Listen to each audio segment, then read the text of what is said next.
Welcome to the Course Creators Podcast with course design expert Jenny Rice.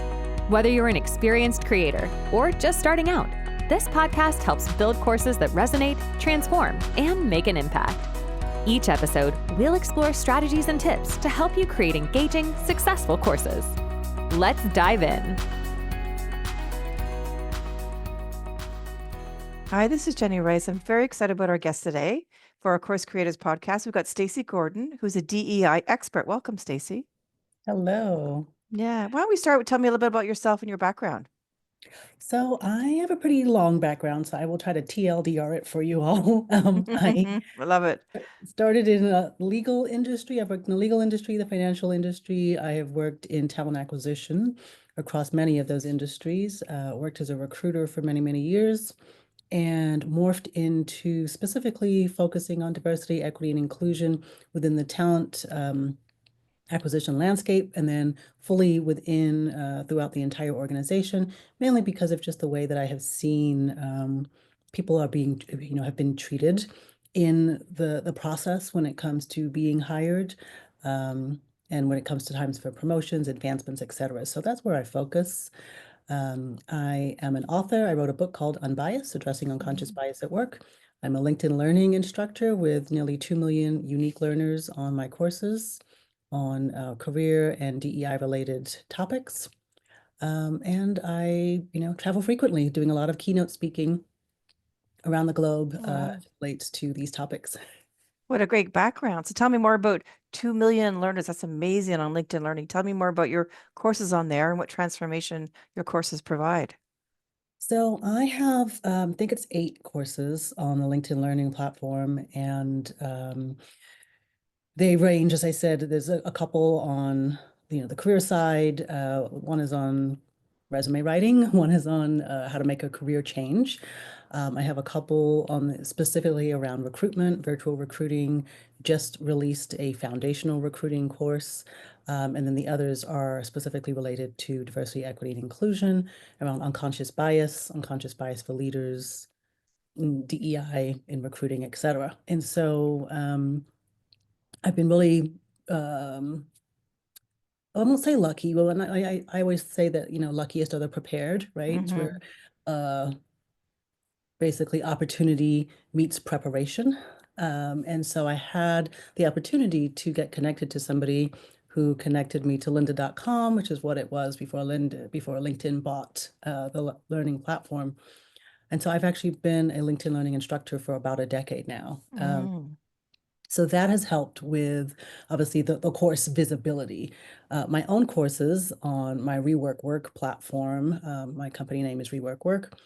We do specifically more along the lines of not just video, but really getting into the practice of the work. So we want to really look at the transformation that people are going to get, and not just the education that they're going to sit and listen to. And so that's what our focus is within the courses that we do specifically through Rework Work. That's great. And I love what you said, the transformation they're going to get versus just learning something, right? It's like, what are you going to do with the learning? What are you going to do with that knowledge and education that's going to change your life? I really believe that that's important when we look at course creation. Yeah, absolutely. I mean, for us, the transformation that most people get is they are moving from sort of toxic into teamwork, right? We focus a lot on how people work together. And it's like, do you want to be on that team that everyone talks about because they don't want to be on your team, because that's the dysfunctional team, because that's the clueless team, that's the team that doesn't get it? Or do you want to be on the team where everyone's going, wow, what are they doing? They work really well together. They're always putting out great products. They always look like they're having fun. They're enjoying themselves. It's like, if I have to pick which team I want to be on, I know which one I want to be on. That's great. So do you start off your courses with sort of that perspective, I guess, where they want to be? Is that how you start them off to sort of, I guess, not hook them in, but get them aware of what the impact could be? If I'm being honest, we probably don't do as good a job of that, right? A lot of the work is about how are we relating to one another in the workplace. And I don't think that people really understand just how much DEI and our biases impact the way that we relate or don't relate to people in the workplace. And so we wonder why we are, ostracized in the workplace, or why we only ever are with these same three people. And it all has to do with our perspectives, our own identities, and how we show up in the workplace. And so if we aren't made aware of that, so that we can then start to focus and actually be more deliberate about the people that we work with and the interactions that we have in the workplace, then we're just going to continue doing the same old thing that we've always done. And so what our goal is to really help people start to make that mental sort of leap and to start to see and notice the way that they're showing up in the workplace. And we like to say, like, once you see it, you can't unsee it. And that's really where, because at that point, we don't have to teach you how then to relate, because now you've learned to notice that you're not relating. And if your goal is to relate to people, you're going to figure it out, right? You're going to find all kinds of ways that maybe I don't even know, but you're going to figure it out. It's the noticing, it's that piece that's usually missing. So if I can extrapolate this a bit, so they're unconscious about how they interact. And what you're doing is create that conscious perspective, that ability to observe how they're interacting so they can change and shift it. Does that make sense? Yes, absolutely. We have a framework that actually starts with this idea of, really being aware of what unconscious bias is, then becoming conscious of our biases. Then we can become conscious of how we interact and how we include others. Most people want to go straight to, oh, let's all be inclusive. And like, just because you said it doesn't make it so. Yeah.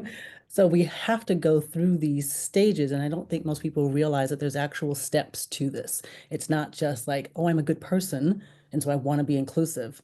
I'm a good person. And let me tell you, there's some days when, I realized like, oh, I did not show up well.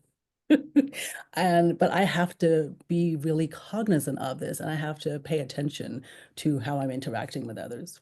Yeah, I love that you're creating that personal insight for that person to realize it, because that's really when change happens, is when I'm self-aware enough to say, hey, this isn't working for me. I need to make a change. And then how do I make that change, right? Yeah. Yeah. So it sounds like the impact of your courses are a lasting change, so they can always see that new perspective and really look at their biases to really operate differently in the workplace, right? Yes, Yeah. definitely. Yeah. I use the analogy of Hell Island and Heaven Island a lot. And I love your story about, do you want to be on a team that's not functioning, that could be dysfunctional, not happy to be there, all those kinds of things, or the team that wants to be is working well, is happy, having fun and things like that, because that's what people want to drive and move towards, right?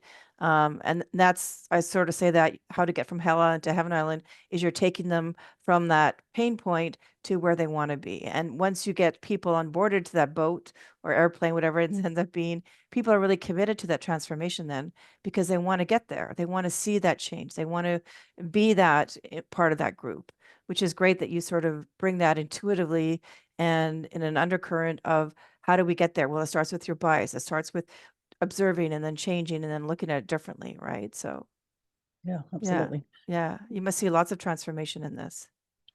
It ebbs and flows, right? Because you're only going to put in or get out of it what you're going to put in. And so for those people that, yes, they do stay the course, it is pun intended, right? If you stay the course, it's a 13-week course.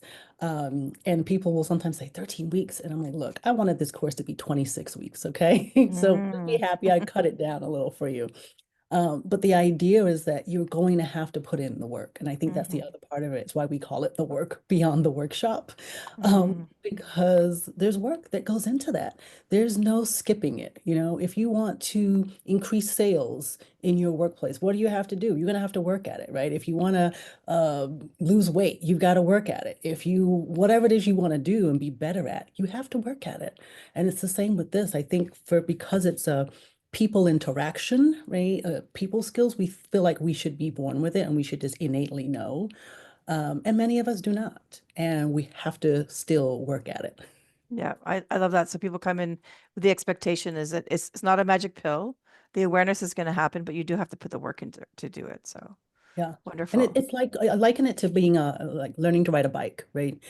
I feel like a lot of the work in DEI, we have been giving people books, right, about riding a bicycle and thinking that that's how they're going to learn to ride. But you don't learn to ride a bike unless you get on the Yeah, bike and absolutely. ride it. And you're going to fall down and pick yourself back up. But you're never going to learn to ride a bicycle by reading a book about how bikes work. Yeah, exactly. You might get some scrapes and cuts, and that's okay. You're learning, and you're going to get better and better, right? So, Yeah. yeah.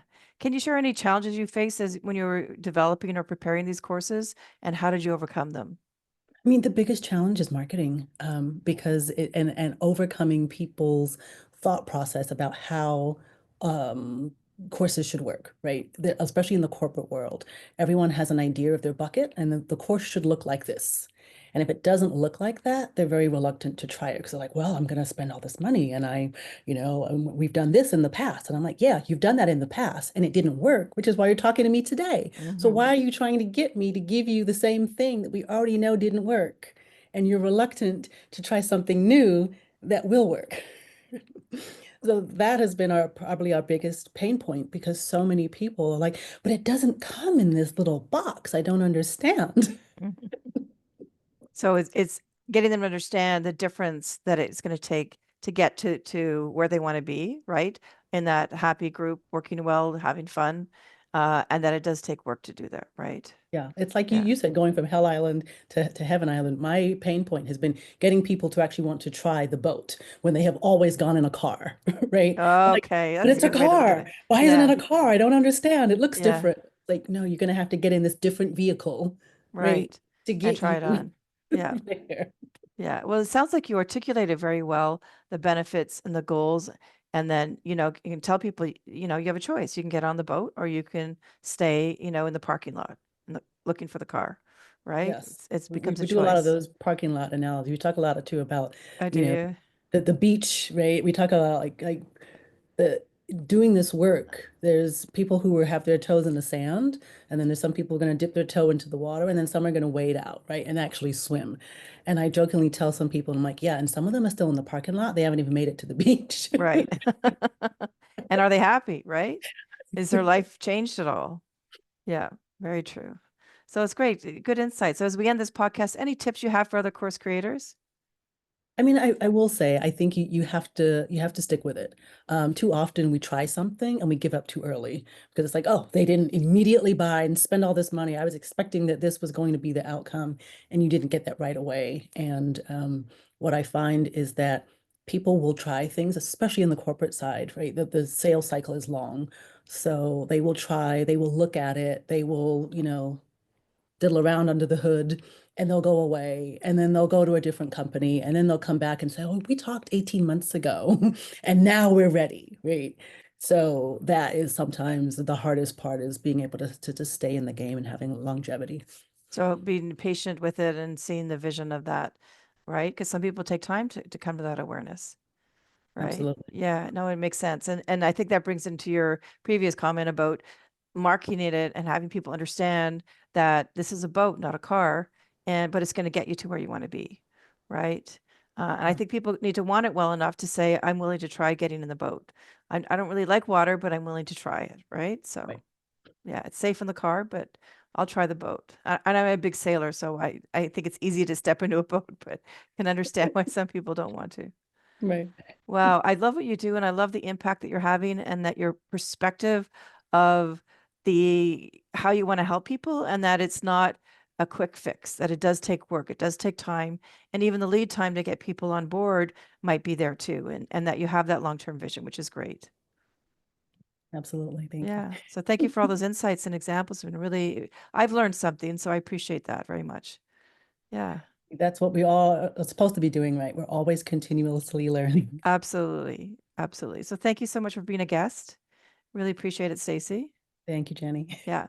So this is Jenny Rice with Stacey Gordon, who's been a really insightful guest. Thank you so much for being here. Thanks for listening to the Course Creators Podcast. For more insights and to connect with a community of creators, join our Course Creator channel on The Great Discovery.